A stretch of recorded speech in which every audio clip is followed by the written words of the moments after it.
నవవిధ భక్తి మార్గాలలో ఏడవది దాస్యం.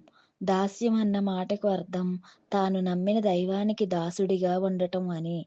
ప్రతి మానవుడు తనకు ఇష్టమైన దేవునకు ఎల్లప్పుడూ సేవకుడై, దాసుడై, భక్తి శ్రద్ధలతో పూజించాలి. దాస్య భక్తికి అత్యంత ప్రాధాన్యమిచ్చారు హనుమంతుడు, లక్ష్మణుడు మొదలైన వారు. దాస్య భక్తిని ఆశ్రయించి ముక్తిని పొందారు.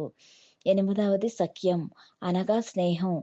ఒక మంచి మిత్రునితో చేసే స్నేహంతో ఎంతో మంచి జరుగుతుంది. భగవంతునితో స్నేహం చేస్తే ఎంతటి గొప్ప ఫలమో తెలిపేదే సఖ్యం.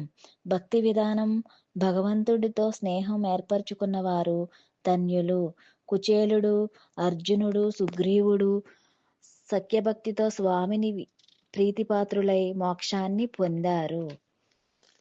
తొమ్మిదవది ఆత్మనివేదన.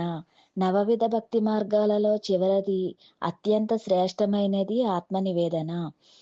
ఈ భక్తి మార్గంలో ఇక మనకు జీవితంలో భగవంతుడు తప్ప ఇంకో ధ్యాస లేదు. ఏ పని చేసినా, ఏ ఫలితం పొందినా, కష్టంలో సుఖంలో ప్రతిదీ భగవదర్పణం అనుకుంటూ దేవునికి సర్వస్య శరణాగతి చేయడమే ఆత్మనివేదన. భక్తి మార్గం భగవంతుడు తప్ప వేరేది లేదని శరణాగతి కోరడం.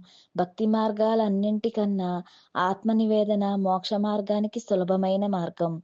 ద్రౌపది, గజేంద్రాదులు ఆత్మనివేదన భక్తి మార్గంతోనే ముక్తులైనారు.